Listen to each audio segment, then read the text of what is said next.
अंधेरों में उजालों को हम घोलने वाले हैं, गमों को खुशियों से हम तोलने वाले हैं। अंधेरों में उजालों को हम घोलने वाले हैं, गमों को खुशियों से हम तोलने वाले हैं। एक काफिला है दी फॉर यू, एक आसरा है दी। अस्सलाम वालेकुम। सबसे पहली बात तो ये है कि अगर आप दोस्तों को मेरे सामने बिठा देंगे, हम चाय कॉफ़ी या खाना खा लेंगे, तो 80% उनके क्वेश्चन वैसे ख़त्म हो जाएंगे। क्योंकि सबसे बड़ा क्वेश्चन ही यही होता है कि वाकई कंपनी का ओनर भी है, कंपनी एग्जिस्ट भी करती है। क्योंकि यहाँ लोगों की बदबख्ती है कि लोगों की जो इन्वेस्टमेंट हुई है वो किसी कंपनी में नहीं हुई, वेबसाइट्स में हुई हैं। और वेबसाइट में जब इन्वेस्टमेंट होती है, आपको ये भी नहीं पता होता कि ये वेबसाइट कितने घंटे चलेगी, कितने दिन चलेगी या कितने हफ्ते चलेगी। फिर उन वेबसाइटों पे कुछ लोगों की तस्वीरें होती है गोरों की, और वो गोरों की होती भी नहीं है। वो पता नहीं, हो सकता है किसी भी बंदे की वेबसाइट हो सकता है आपके पड़ोसी ने वो वेबसाइट बनाई हुई हो, लेकिन आप उसके ऊपर गोरों की तस्वीरें लगा के आपको बेवकूफ़ बनाया जा रहा हो। पाकिस्तान की बदबख्ती सिर्फ पाकिस्तान की नहीं बल्कि Asian country, Pakistan, Bangladesh, Malaysia, Indonesia, Thailand, Singapore, इन सब की बदबख्ती यह है कि हम लोगों में गुर्बत का रेशो ज़्यादा है और हम रातों रात अमीर बनना चाहते हैं। और अमीर बनने के लिए जितनी भी MLM कंपनीज़ होती हैं, ROI की कंपनीज़ होती हैं, गोरे होते हैं, जो भी लोग होते हैं, स्कैमर होते हैं, वो सब एशियन कंट्रीज़ का रुख करते हैं। यूरोप में इतने फ्रॉड नहीं होते, क्योंकि यूरोप में अगर आपका सक्कर भाई भी होगा ना, वो भी पीछे से इमाम के अल्लाह अकबर नहीं करेगा। वो पहले जो स्टडी करेगा, सर्च करेगा कि वाकई ये चीज़ सही है कि गलत है, उसके बाद जाके वो इन्वेस्टमेंट करेगा, चाहे वो आपका ब्लड रिलेशन क्यों ना हो। B4U ट्रेडर्स के नाम से हमारी वीडियोस है जो कि Malaysian, Chinese, Pakistani, Filipino, different languages में है। जो हमारे कोर्सेज है, ट्रेनिंग है, उसके हवाले से B4U एशिया चैनल है, उसके ऊपर है। अल्फ़ा के ऊपर भी अभी आनी शुरू हुई है, हमारा जो नया TV चैनल बन रहा है अल्फ़ा एडवर्टाइजमेंट का। तो देखना ये होता है कि कंपनी जो एग्जिस्टिंग कर रही है, जैसे हम 2017, 2018, 2019 3 सालों से हम ये काम कर रहे हैं और लोगों को हम प्रॉफिट दे रहे हैं। 2018 में हमारी एवरेज 18% थी। 2000 जब बिटकॉइन 3000 से 20,000 तक चली गई थी, 10,000 की प्रोस्पेक्शन थी कि प्रोस्पेक्ट 10,000 तक जाएगी, लेकिन वो बूम करके हिट करके 20,000 पे चली गई। अब 2018 में वो 20,000 वाली बिटकॉइन जो है ना 10,000 पे आ गई और पूरा तकरीबन 8-9 महीने वो उसी रेट पे रही, उससे ऊपर नहीं गई। और फिर उसके बाद 2019 में फरवरी, मार्च, अप्रैल तक यही कंडीशन रही। उसके बाद मई में बढ़नी शुरू हुई, फिर वो 13-14,000 पे लगभग अप एंड डाउन हो रही है।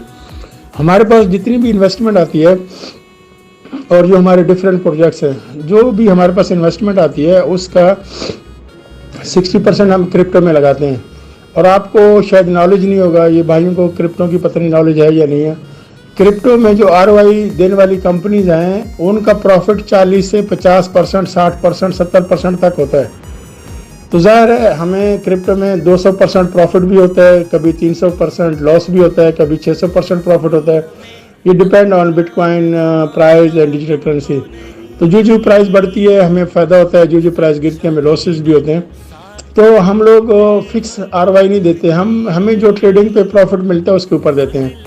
एक तो हमारा दुनिया में सबसे ज़्यादा पैसे कमाए जाने वाले बिजनेस प्रॉपर्टी का बिजनेस है और क्रिप्टो ट्रेडिंग का है।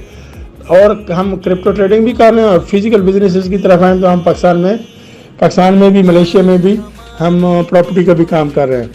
अच्छा, इन सब चीज़ों से हटकर आपको ये बताता चलूँ कि हमारा एक्सचेंजर है, डिजिटल क्रिप्टो एक्सचेंजर है B4U वॉलेट के नाम से, B4U एक्सचेंज के नाम से।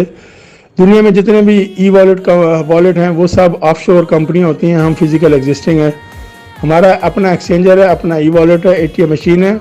और इस साल हमारी ATM मशीनें जापान, मलेशिया और स्पेन में हमने लगानी है और UK में भी हमारा प्रोग्राम है। तो जो भी हमारी ATM मशीन से बाई एंड सेल करेगा, दोनों पार्टियों से हम 10% कमीशन लेते हैं। अब अगर हम आ जाते हैं और वहाँ पे मलेशिया में हमारे रेस्टोरेंट्स के बिज़नेस है, प्रॉपर्टी के हैं। अगर आ जाते हैं पाकिस्तान में फ़िज़िकल बिज़नेस में सबसे पहले हमारे पास करीम, ग्रैब, ऊबर की तरह B4U कैब सर्विस है। जो अभी लाहौर में रन हो रही है, उसकी ऐप्स की टेस्टिंग हो रही है। इंशाल्लाह नवंबर दिसंबर तक पूरे पाकिस्तान में वो होगी। वो आप अपने हैदराबाद शहर में, पुनवाकल में, हर जगह आप देख सकेंगे। अच्छा, B4U कैब्स एक बहुत बड़ा प्रोजेक्ट है और वो सिर्फ पाकिस्तान के लिए नहीं है। हमारे 10 ममालिक में अपने सेटअप हैं। जिन भी ममालिक में हमारा 1000 से ज़्यादा यूज़र होता है, हम उस मुल्क में जाके अपनी कंपनी का सेटअप बनाते हैं और कंपनी उस मुल्क में उस करेंसी से लेकर उनको बिजनेस जो सेटअप वहाँ बनाती है, लोगों को प्रॉफिट उनकी मुल्क की करेंसी में दिया जाता है। अगर आप वेबसाइट खोल के देखें, उसके अंदर हमारे म्यांमार के, आज़रबाईजान, फ़िलिपीन, इंडोनेशिया, स्पेन, हर जिस मुल्क में हमारा सेटअप है वहाँ पे मलेशियन रिंगिट, उन बैंक्स अकाउंट्स हैं कंबोडिया में। तो जैसे जो लोग इन्वेस्टमेंट करते हैं उनको हम प्रॉफिट उनकी मुल्क की करेंसी में देते हैं। अब पाकिस्तान के अंदर फ्यूचर प्रॉपर्टी हमारा इस्लामाबाद में चल रहा है प्रोजेक्ट, और इंशाल्लाह अभी हमारी लास्ट वीक हैदराबाद में, पेशावर में मीटिंग हुई थी, और हैदराबाद हमारा टारगेटेड सिटीज़ है जहाँ पे हम प्रॉपर्टी का प्रोजेक्ट शुरू करेंगे। अच्छा, प्रॉपर्टी के साथ साथ हमारा अल्फ़ा एडवर्टाइजमेंट एक टीवी चैनल आ रहा है। अल्फ़ा टीवी का जो सेटअप है वो हम लाहौर में बना रहे हैं। अल्फ़ा एडवर्टाइजमेंट का ऑफिस हमने कराची में बनाया हुआ है। हमारी IT टीम और B4U कैब्स का HQ वो लाहौर में है। B4U प्रॉपर्टी का ऑफिस हमारा इस्लामाबाद में है, और हमने कराची में रिवॉल्ट मोटरसाइकिल की असम्बलिंग का प्लांट शुरू किया रहे हैं कुरंगी में। वो भी इंशाल्लाह नवंबर दिसंबर तक उसकी भी वो अभी हमने एक्सपो की थी और उसकी प्रोडक्ट्स भी मार्केट में आ जाएंगी। तो ये जो हम प्रॉफिट दे रहे हैं ना 7%, ये यूँ समझ लें आटे में नमक के बराबर है। और पाकिस्तान में चूँकि क्रिप्टो अलाउ नहीं है, इस वजह से क्रिप्टो के हवाले से हमारे पास कोई लीगल डॉक्यूमेंटेशन नहीं है। लेकिन अगर हुकूमत पाकिस्तान इस सिलसिले में कोई फैसला करती है तो इंशाल्लाह हम टैक्स भी देंगे और सबसे पहले अपने आप को रजिस्टर्ड कराएंगे। रही बात कंपनी कब तक रहेगी, कंपनी के पास जो अभी इस वक्त एसेट्स हैं पाकिस्तान में और पाकिस्तान से बाहर, अल्लाह ना करे हमारे पाकिस्तान के सारे प्रोजेक्ट्स अगर बंद भी हो जाते हैं, हमारे बैंक अकाउंट्स गवर्नमेंट सील कर देती है किसी भी वजह से, सियासी मुखालफत की वजह से या कोई और लीगल टेक्निकल इशू की वजह से। हालांकि हमने माइक्रो फाइनेंस बैंक अप्लाई किया हुआ है और लीजिंग कंपनी भी अप्लाई की हुई है कि उस बेस पे हम इन्वेस्टमेंट लोगों से ले सकें और लोगों को प्रॉफिट और रिटर्न दे सकें। इन केस अल्लाह ना करे अगर उसमें भी कोई इशू बन जाता है, कोई प्रॉब्लम बन जाती है, तो हम 7 साल तक, आप 5 साल की बात कर रहे हैं ना, 7 साल तक बगैर, without any hurdle, without any problem, without any issue, हम मलेशिया से पूरी दुनिया में जो हमारे यूज़र है उनकी इन्वेस्टमेंट के ऊपर हम digital currency, bitcoin, Ethereum, cash, जो टॉप 10 करेंसीज हैं उसके अंदर हम उनको पेमेंट कर सकते हैं।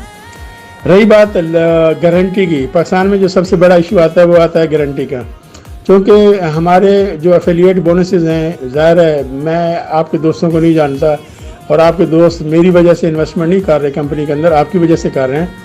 और अगर आपको उस मेहनत का, उसका कमीशन ना मिले तो फिर वो आपके साथ ज़्यादती है। उसमें हम लोगों को ये कहते हैं कि अगर आपकी टीम में जो बंदे हैं वो आप पे ट्रस्ट नहीं कर रहे, ना कंपनी पे ट्रस्ट कर रहे हैं, आपसे गारंटी मांगते हैं, तो आप उनको पोस्ट डेटेड चेक दे दें।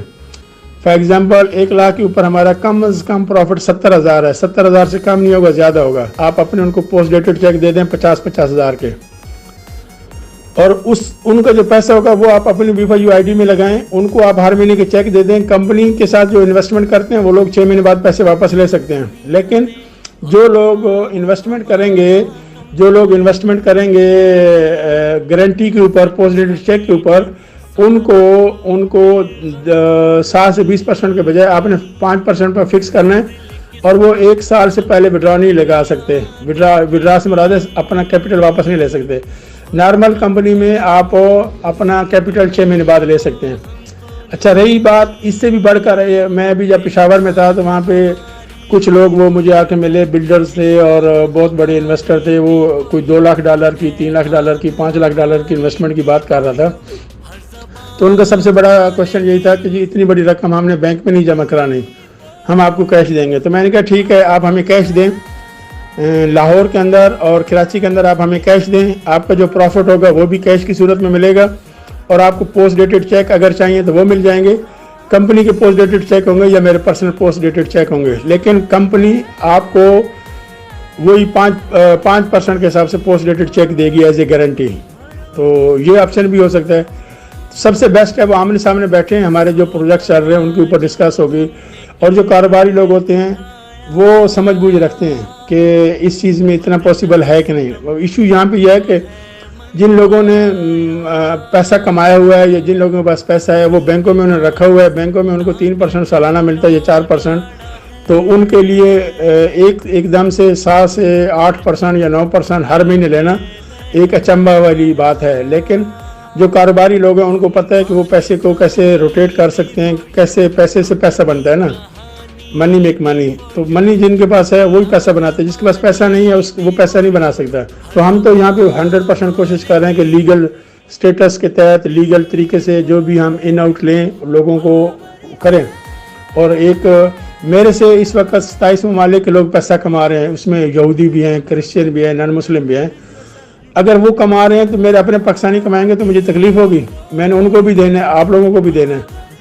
तो ये मेरे लिए ज़्यादा खुशी की बात होगी, और इसी वजह से हमने $200 मिलियन की इन्वेस्टमेंट अभी लेकर आए, और इस साल का हमारा टारगेट 800 मिलियन। पाकिस्तान के अंदर जितनी भी कंपनी आती हैं, जितनी भी इन्वेस्टमेंट की कंपनी आती हैं, वो पाकिस्तान से पैसे लेके बाहर जाती हैं। हम बाहर से पैसा, दूसरी ममालिक से पैसा लेकर यहाँ आए हैं। ये जो अप्रैल में मैंने ब्रावो प्रीमियम लीग कराई थी जिसमें पाकिस्तान के टॉप 10 प्लेयर्स थे। मकसद क्या था सवाबी में आने का कि सबसे ज़्यादा मुतासर सूबा हमारा KPK का था। तो मेरे पास जो इन्वेस्टर हैं जापान से, मलेशिया से, इंडोनेशिया से, स्पेन से, दूसरे ममालिक से, उनको मैं कन्विंस करना चाहता हूँ कि पाकिस्तान पीसफुल कंट्री है और यहाँ पे आके इन्वेस्टमेंट करें। लास्ट ईयर नवंबर में मैं UK में था, तो वहाँ पे एक पार्टी, एक स्पीकर थी, यूरोपियन स्पीकर थी, वो बात कर रही थी। तो उसने कहा था कि इस वक्त पाकिस्तान सबसे बेस्ट कंट्री है इन्वेस्टमेंट के लिहाज से। तो हम तो यहाँ इन्वेस्टमेंट लेकर आना चाह रहे हैं, ना कि हम यहाँ से इन्वेस्टमेंट लेकर बाहर जाना चाहते हैं।